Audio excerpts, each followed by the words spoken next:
Dans la troisième partie de notre formation, je vais vous apprendre comment suivre les indicateurs de performance de vos actions marketing. Et dans un premier chapitre, on va voir comment gérer la relation client en ligne.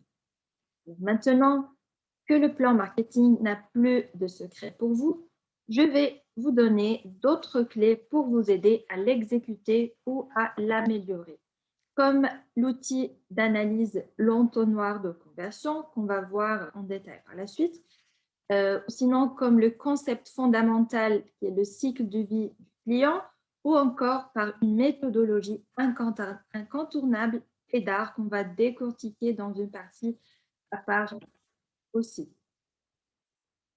Alors, cette partie a pour objectif de vous donner une vision plus globale de la relation client en ligne. Avec cette perspective supplémentaire, il sera beaucoup plus facile pour vous de porter un regard critique sur vos actions et d'améliorer leur performance. En marketing digital, vous ferez beaucoup d'analyses et de tests continuellement. Pour chaque action marketing mise en place, vous devez comprendre pourquoi elle a fonctionné ou non. Cette attitude vous permettra d'optimiser vos actions, d'arrêter d'utiliser certaines techniques ou de commencer à en utiliser de nouvelles, d'ajuster vos prix, votre produit ou votre stratégie de distribution. Et en d'autres termes, c'est en faisant des tests que vous finirez par trouver la stratégie qui vous permettra d'atteindre au mieux vos objectifs. Comment savoir quels sont les points forts et les points faibles de ma stratégie? Alors, pour ce faire, on devrait analyser le parcours des prospects jusqu'à la dernière étape qui est l'achat, bien sûr. Afin de tirer des conclusions pertinentes, vous devez voir votre marketing mix et l'ensemble de vos actions marketing comme un système, c'est-à-dire un ensemble d'éléments considérés dans leur relation à l'intérieur d'un tout fonctionnant de manière unitaire. Autrement dit, voyez chaque élément de votre marketing mix et chaque technique marketing que vous allez utiliser comme étant interdépendants, on va dire. Et sur le web ou ailleurs, une stratégie marketing gagnante est avant tout une combinaison de bons choix marketing. Alors, si ça vous paraît abstrait, ne vous inquiétez pas, c'est normal. Alors, la notion de système est difficile à se présenter pour beaucoup de gens. C'est pour ça qu'on utilise l'image de l'entonnoir ou ce qu'on appelle l'entonnoir de conversion ou encore le tunnel de conversion. C'est un schéma qui permet de visualiser le parcours d'un visiteur étape par étape jusqu'à ce que celui-ci soit converti, soit en simple utilisateur, soit en abonné, en client, en donateur ou encore en recommandeur de notre marque. Et bien sûr, chaque étape du parcours vers la conversion correspond à un sous-objectif ou micro-conversion. Exemple de sous-objectifs, on a par exemple lire un texte, faire défiler ou scroller la page de haut en bas, cliquer sur un lien ou un bouton, regarder un article, ajouter au panier un produit ou encore remplir et soumettre un formulaire sur notre site. Alors, à chaque étape, le visiteur avance ou sinon quitte l'entonnoir. Lorsqu'il le quitte, l'entonnoir s'amincit. Et en fait, ce sont les pertes de trafic qui donnent justement au schéma sa forme d'entonnoir. Et si 100% des visiteurs se convertissaient, alors le schéma aurait plutôt une forme rectangulaire. Et comme on peut voir sur cette image, donc, qui nous représente un entonnoir avec un problème de perdition. Et pour information, donc, le taux de perdition ou le churn rate désigne le nombre de visiteurs que vous perdez par rapport à votre nombre total de visiteurs. Alors, l'intérêt de l'entonnoir ici est donc de visualiser à quelle étape du parcours utilisateur vous perdez plus de trafic que vous ne devriez.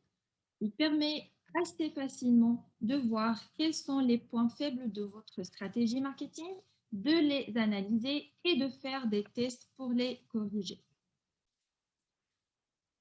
Avant, pendant et après leur parcours dans votre entonnoir, vos cibles et futurs clients passent par différentes phases. Alors, on appelle ça le cycle de vie du client. Et si tout se passe bien, le cycle de vie d'un de vos clients s'articulera de la façon suivante. Pour vos cibles ou suspects, qui sont les personnes qui, d'après vous, seraient intéressées par votre offre. Vous allez donc les viser en les exposant à votre marque ou vos produits. Notez que tant que vous n'avez pas leur attention, votre cible ou vos cibles ne sont pas forcément au courant que vous et votre offre existait. Non, pour vos visiteurs qui sont les personnes qui sont susceptibles d'être intéressées par votre offre. Elles prennent en effet le temps de visiter votre site. Vos prospects, non, sont les personnes qui, après avoir pris connaissance de votre offre, semblent la désirer. Elles sont potentiellement prêtes à vous payer pour votre offre. On utilise beaucoup le terme anglais lead pour les prospects. Alors, pour vos clients, ils sont les personnes qui ont acheté chez vous au moins une fois. Alors, lorsqu'un prospect, par exemple, ou un visiteur achète une fois chez nous, il est déjà un client pour notre entreprise ou notre marque. Alors, certains clients restent actifs avec le temps et vous payent régulièrement pour votre offre. D'autres clients sont passifs et votre challenge ici est alors de les réactiver. Alors, finalement, on va parler de vos ambassadeurs qui sont souvent vos clients les plus fidèles, au point de devenir des ambassadeurs de votre marque ou vos produits ou services. Alors, ils ont été tellement satisfaits par votre offre qu'ils la recommandent autour d'eux, attirant ainsi de nouveaux visiteurs pour vous, voire de nouveaux prospects vers vous. Alors, notez que ces phases se succèdent plus ou moins vite en fonction de l'efficacité de vos actions marketing. Plus une personne est loin dans le cycle, plus elle est précieuse pour vous. Alors, puisque tous vos interlocuteurs n'en sont pas à la même phase ou à la même phase de ce cycle, alors ils n'ont pas tous les mêmes attentes. Dans la première partie, on a vu qu'une des forces du marketing digital était la personnalisation de la relation client. À vous donc de différencier votre communication et vos actions marketing en fonction de votre interlocuteur. Pour illustrer cette idée, disons que vous exposez une de vos cibles à votre marque et vos produits pour la première fois. Alors, votre ambition finale est d'en faire un client fidèle. Pensez-vous que cette première exposition est le bon moment pour faire la promotion de votre programme de fidélité? Inversement, cela vous paraît-il logique d'adresser des offres de découverte à quelqu'un qui est déjà client? Dans un cas comme dans l'autre, vous gaspillez votre temps et votre budget marketing. Pour éviter le gaspillage et tirer un maximum de votre budget marketing, je vais vous apprendre à séquencer, en prioriser et prioriser vos actions avec le modèle EDAR. Le modèle EDAR qui vous montre les étapes par lesquelles passe votre client lorsqu'il passe de la catégorie cible à ambassadeur. Et il se décompose en 5 phases successives qui sont, premièrement, attirer l'attention, deuxièmement, susciter l'intérêt, troisièmement, stimuler le désir chez le client, quatrièmement, faire passer le client à l'action et finalement, et cinquièmement, fidéliser le client pour faire recommander.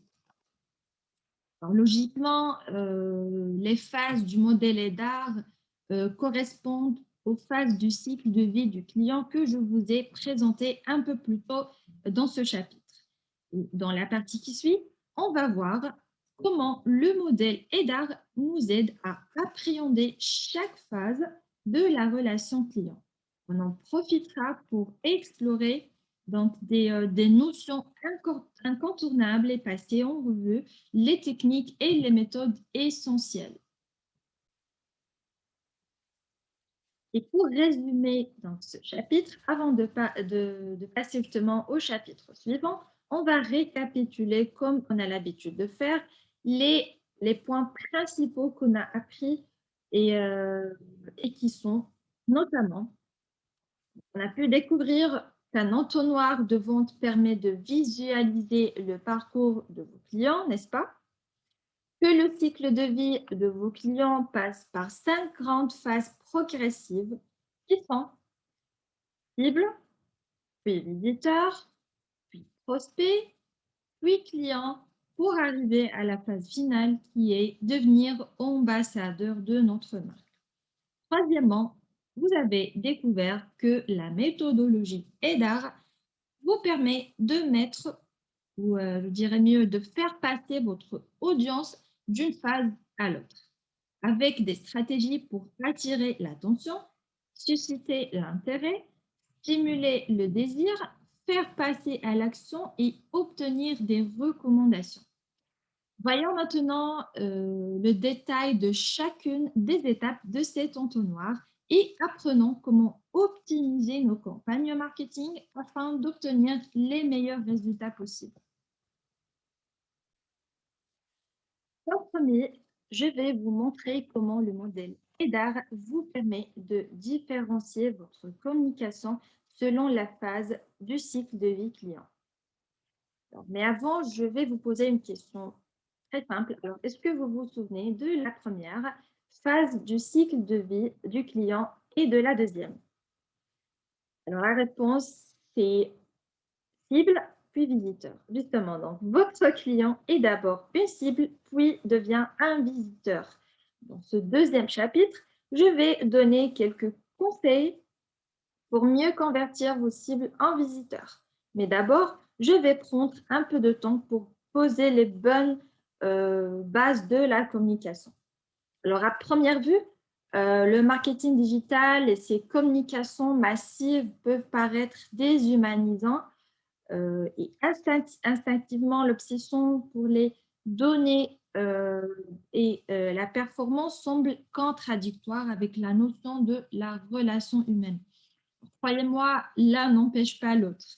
J'irais même jusqu'à dire que le marketing digital ou traditionnel est avant tout une question de relations humaines. Et l'efficacité de vos communautés dépend de votre capacité à vous connecter avec le récepteur de votre message. Le support de communication que vous utilisez, que ce soit un écran ou autre, n'est qu'un média, un canal de communication. Il vous sert simplement à canaliser votre communication vers les bonnes personnes. N'oubliez jamais, s'il vous plaît, qu'en bout de course, votre message touche des individus un par un. Alors, dans un premier temps, on va parler de comment attirer l'attention avec un visuel. Lorsqu'il s'agit de commencer à développer une relation, qu'elle soit digitale ou non, commerciale ou non, la première étape est toujours la même. Notez bien, vous devrez attirer l'attention de quelqu'un. Alors en marketing, il est d'usage d'illustrer l'originalité par une vache pourpre. Ce concept permet de bien comprendre l'intérêt de sortir du lot. Il vient de l'ouvrage du même nom, Purple Cow, rédigé par l'un ou l'une des figures emblématiques du marketing qui est Seth Godin. Alors, dans ce livre, Seth Godin explique que Simplement, à force de voir des vaches de la même couleur, on se lasse de regarder le troupeau. Or, il suffirait qu'une vache soit pourpre pour qu'elle devienne remarquable. Et je suis certaine que vous-même, sur cette image, vous êtes en train de regarder que la vache pourpre. Alors, il en va de même pour les produits et services qui doivent trouver une façon de se démarquer afin de susciter l'intérêt du marché. Le but ici, c'est de différencier ou de se différencier pour attirer l'attention. Et de nos jours, donc, les consommateurs sont tellement sollicités que leur attention est devenue une source rare.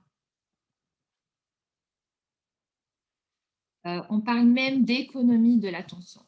Alors, dans certains secteurs, des dizaines, voire des centaines d'annonceurs sont en compétition pour l'attention de la même cible.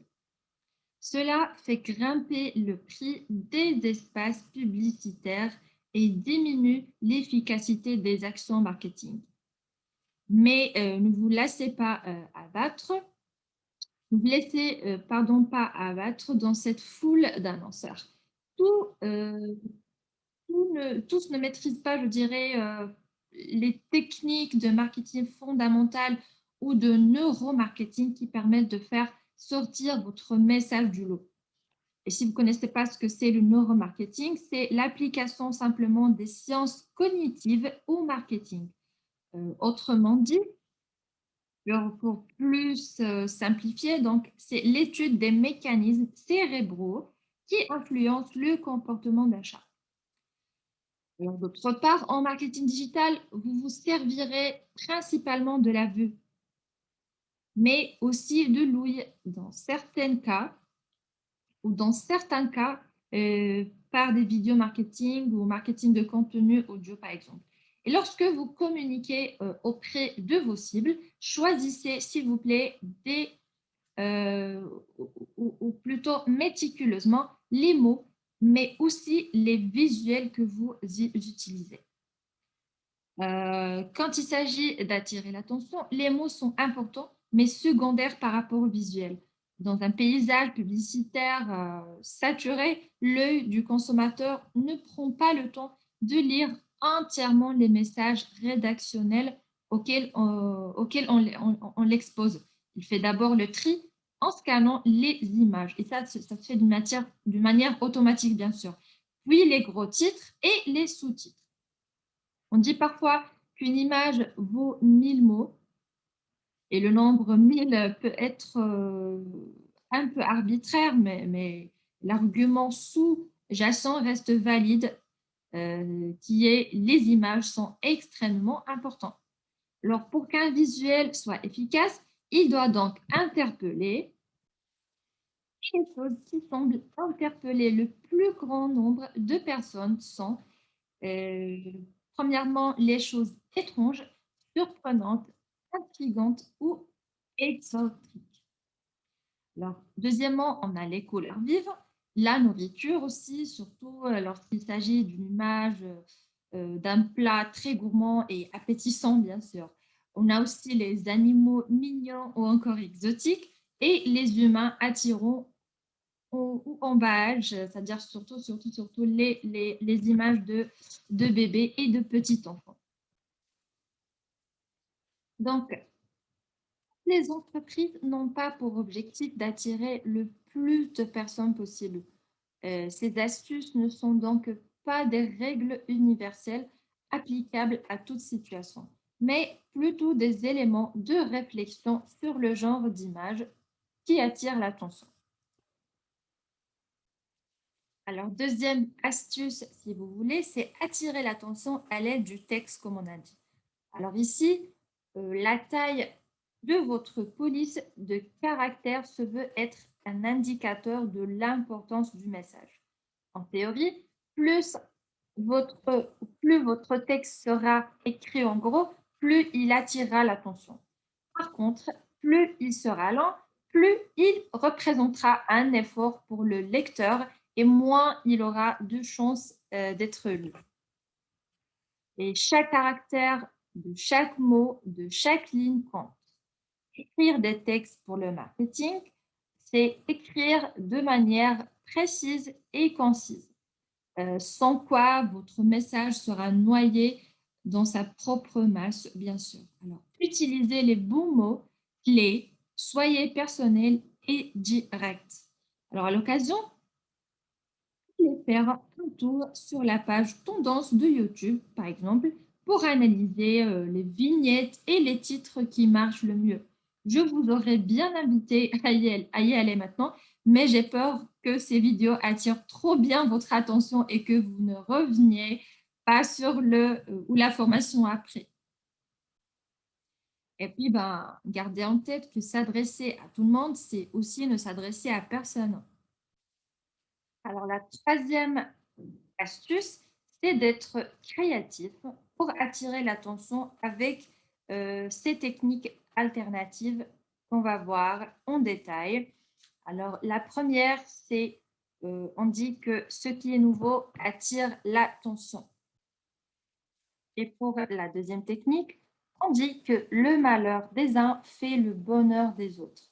Aussi triste que ça puisse disparaître, mais certains marketeurs, donc peu scrupuleux, se servent dans la misère ou se servent de la misère des gens pour attirer l'attention et ensuite leur vendre un produit ou un service ou une idée.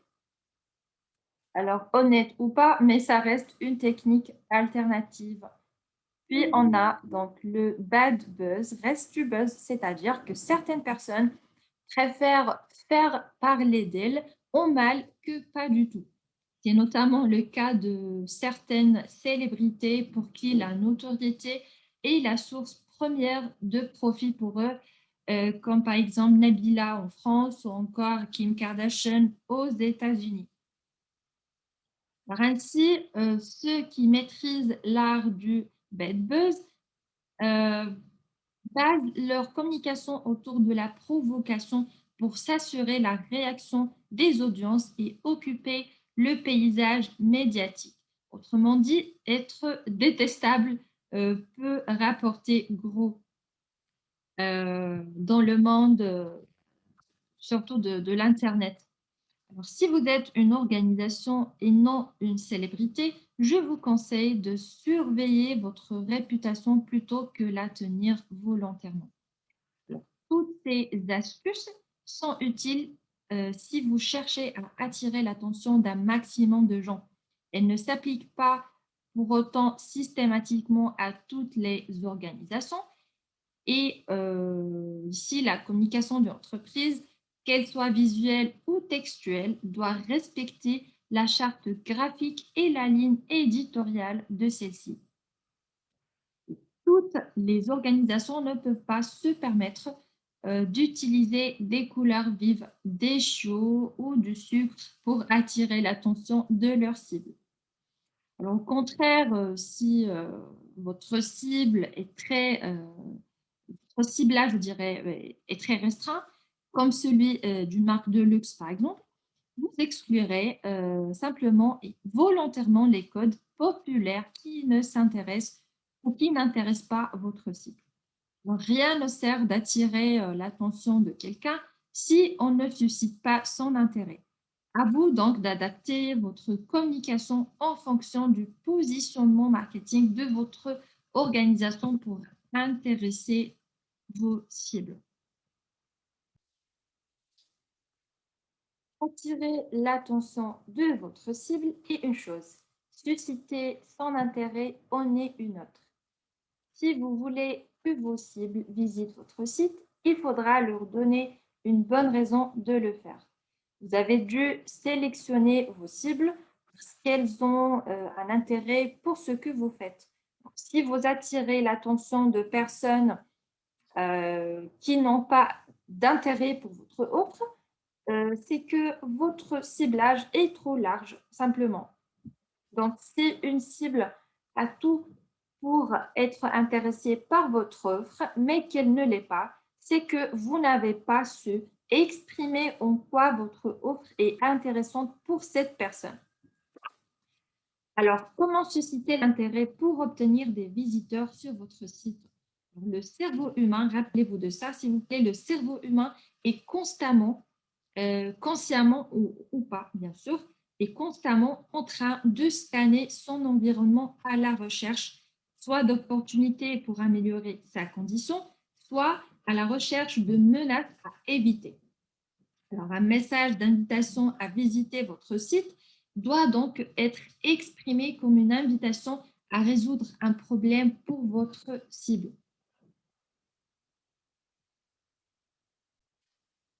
Vous pouvez donc exploiter ce mécanisme très primaire pour susciter l'intérêt. Ainsi, votre cible trouvera immanquablement son intérêt dans la relation de ses problèmes actuels ou de ses problèmes anticipés. Maintenant, on va passer à comment mesurer la performance de mes efforts pour attirer des visiteurs.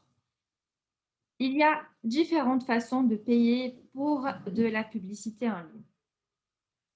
Vous pouvez notamment payer en nombre d'impressions ou en nombre de clics. Et imaginons que pour exécuter le plan marketing de Baby Fashion, son responsable lance une campagne de publicité en ligne avec Facebook Ads. Alors, avec un budget de 5 000 euros, disons, qu'elle a pu afficher sa publicité 5 millions de fois dans le fil d'actualité de ses cibles. On dirait que sa publicité a fait 5 millions d'impressions. D'accord? Alors, donc, le coût par 1000 impressions ou le CPM. Alors, si le responsable décide de payer au moment d'impression, alors son coût pour 1000 d'impression sera de 1 euro. Comment on l'a calculé? Étant donné que le CPM, coût pour 1000 impressions, est égal au coût de la campagne sur le nombre d'impressions fois 1000. Donc, dans notre cas, ça va nous faire 5000 sur 5 millions fois 1000 et ça va nous donner 1, bien sûr. Deuxièmement, le coût par clic ou le CPC. Alors, disons maintenant qu'avec 5 000 euros, Zoé, responsable de Baby Fashion, a pu générer 75 000 clics. Alors, si Zoé décide de payer au nombre de clics, alors son CPC sera de 0,06 euros. Comment on a pu calculer ça? Alors, étant donné que le CPC est égal à coût pour l'annonceur divisé par nombre de clics, ça va nous faire 5000 sur 75 000 qui va nous donner simplement 0,06 euros. Et finalement, on a le taux de clic CTR, en anglais Click-Through Rate. Donc, pour mesurer l'efficacité de sa publicité, Zoé peut observer un indicateur qui s'appelle le taux de clic.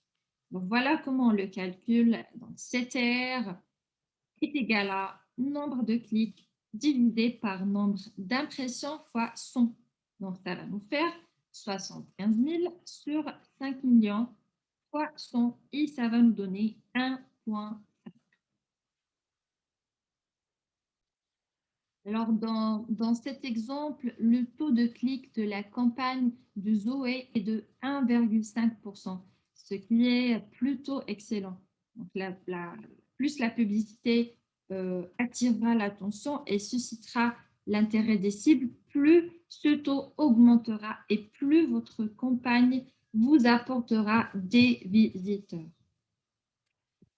J'espère que c'était clair pour vous. Et donc, à la fin de ce deuxième chapitre, et pour résumer encore une fois, donc vous avez appris comment transformer votre audience cible en visiteur pour votre site.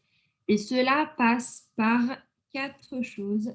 Premièrement, une communication humaine avec un message fort qui permet de créer un lien avec l'audience, par des techniques pour attirer l'attention à l'aide de visuels de texte ou de méthodes alternatives, par la transformation de cette attention en intérêt Et finalement, par la mesure de vos efforts pour analyser votre performance et le coût de vos visiteurs. Vous avez donc compris comment faire progresser votre cible vers la phase suivante de votre tunnel. Désormais, vous devez stimuler le désir afin de convertir vos visiteurs en prospects.